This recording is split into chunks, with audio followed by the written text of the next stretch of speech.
서 변호사님께서는 주한미군 철수가 더 이상 금기어는 아니다라고 말씀을 해주셨는데 우리 군은 과연 이 부분에 대해서 어떤 생각을 가지고 있는지 들어보시죠.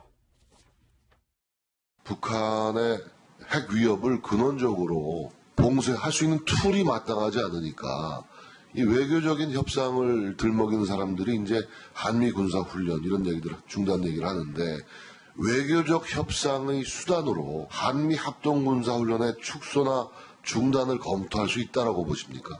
지금 현재는 그러한 부분에 대해서 전혀 고려하지 않고 있습니다. 주한미군 철수도 전혀 고려 대상이 아니겠죠. 그렇습니다.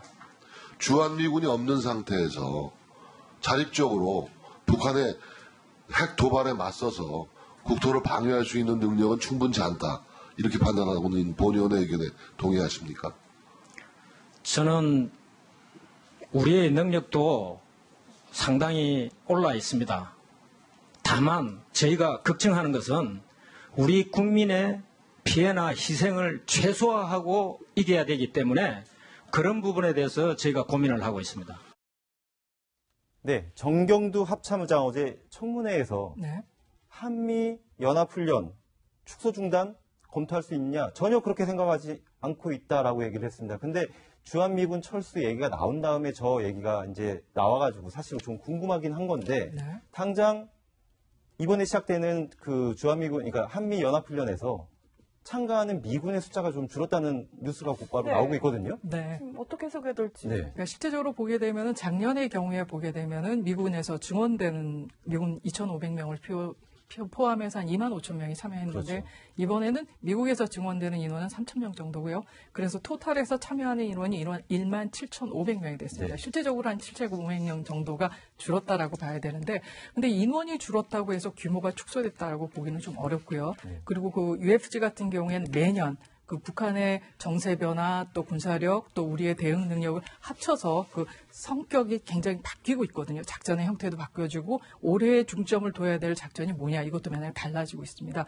그에 따라서 인원이 유동적으로 움직여갈 수는 있기 때문에 단지 인원이 줄어들었다는 것 때문에 훈련이 축소됐다고 보기는 어렵고요. 그리고 미국과 같은 경우 또 우리와 같은 한미 연합 훈련의 경우에는 몇 달 전에 계획이 세워지는 것이 아니라 훈련이 작년에 끝나면 그때부터 1년 정도 되면서 이게 훈련의 그 내용이 계속 업데이트가 되는 상황이거든요. 그리고 상식적으로 보게 되면 북한이 지난해와 올해 들어서 각종 미사일 또 핵실험을 통해서 위협도가 더 올라갔습니다. 위협도가 올라갔다는 것은 우리의 대응 능력도 더 많아져야 된다는 거기 때문에 인원은 줄어들었을지 모르지만 내용상으로는 더 강화되었을 가능성이 더 높습니다.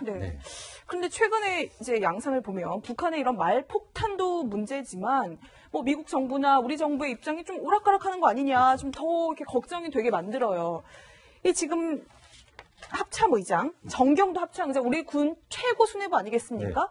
그런데 하루 동안, 24시간 동안 답변서에 18곳이 바뀌었다.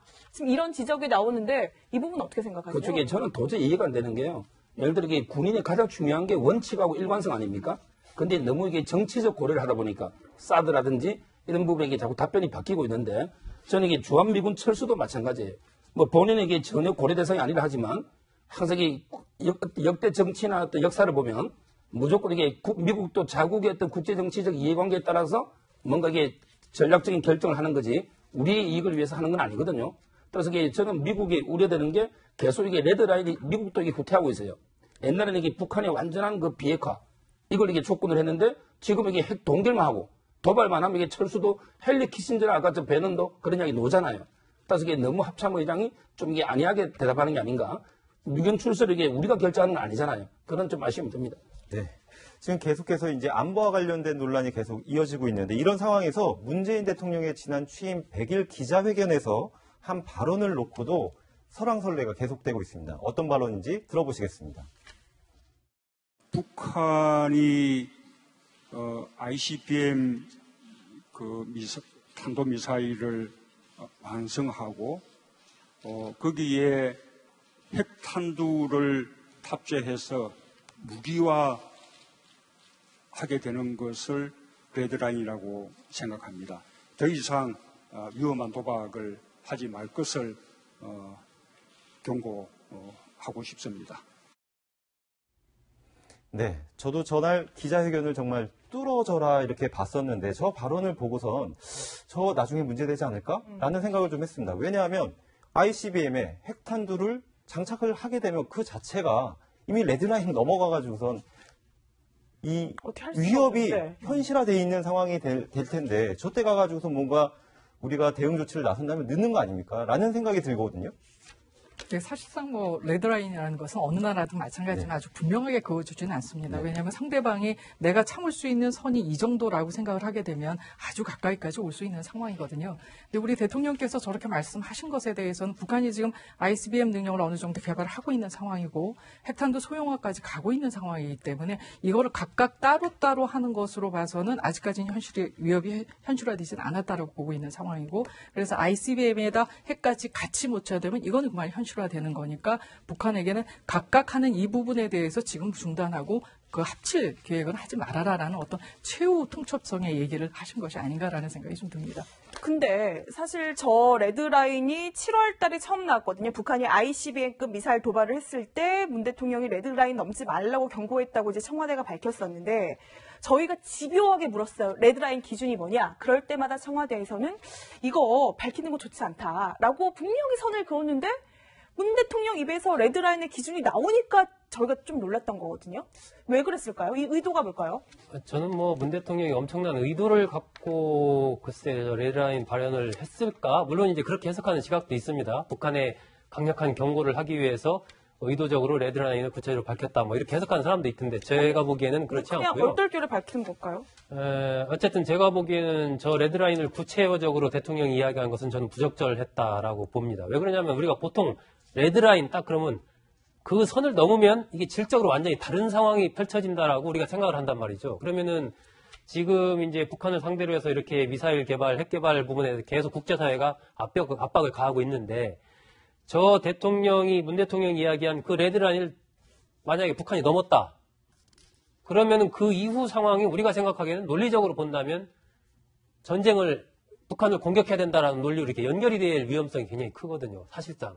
그렇기 때문에 저는 문 대통령이 저 얘기를 왜 했을까? 그리고 북한 입장에서 봐도 레드라인이라고 트럼프 대통령도 이야기하고 뭐 문 대통령도 이야기하는데 정확치 않거든요. 네. 그러면 북한 입장에서도 어디까지일까 레드라인이 과연 어떤 상황까지 갔을 때 뭐 미국이 우리를 공격을 할 수 있을까? 뭐 여러 가지 불안감 속에서 추측도 하고 막 할 거란 말이죠. 근데 그 레드라인 선을 분명히 딱 하게 되면 북한으로서도 그 선을 설정해 놓고 그것을 뭐 넘든지 아니면 거의 99%까지 가든지 여러 가지 어쨌건 그 협상의 카드를 쓸 수 있단 말이죠. 그래서 굳이 하나의 이 협상 전략적인 차원에서 봤을 때도 왜 문 대통령이 저걸 구체적으로 얘기했을까 저는 좀 적절치는 않다 생각합니다. 이 문재인 대통령이 핵탄두라는 표현을 썼습니다. 근데 아주 옛날로 거슬러 올라가 보면 한반도에 비핵화를 하겠다. 한반도를 비핵화지대로 만들겠다라고 했던 효시와 같은 선언이 하나 있었는데 한번 그 말을 들어보고 이야기를 나눠보겠습니다.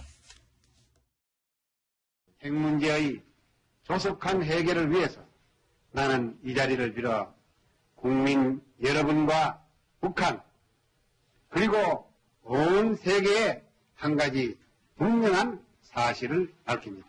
내가 여러분에게 말씀드리는 이 시각 우리나라의 어디에도 단 하나의 핵무기도 존재하지 않습니다.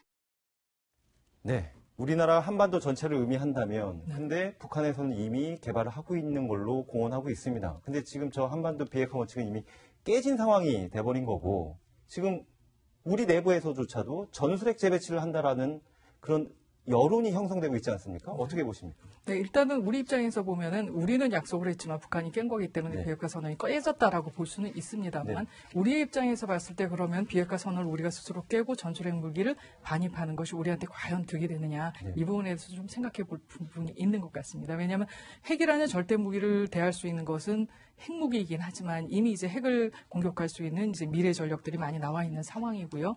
게다가 우리가 그것을 깬다고 어떤 전술 핵무기를 가져온다고 하게 되면 우리가 국제사회에서 갖고 있는 신뢰도 문제도 굉장히 떨어질 수도 있고 NPT 회원국으로서도 우리가 또 해야 될 임무조차도 제대로 못하는 부분이 될 수가 있기 때문에 현재로서는 우리로서는 바람직한 부분은 아니라고 볼 수가 있는데 만약 북한의 핵 위협이 더 높아진다면 또 배제할 수 없는 하나의 대안이라고도 볼 수가 있습니다. 네, 스티브 배넌 백악관 전 수석 전략가 결국 경질은 됐는데 주한미군 철수 발언을 하는 바람에 한반도와 관련된 여러 가지 그 같은 이야기들이 굉장히 많이 나오고 있는데 저희가 다양하게 한번 좀 짚어봤습니다. 세 분 말씀 감사합니다.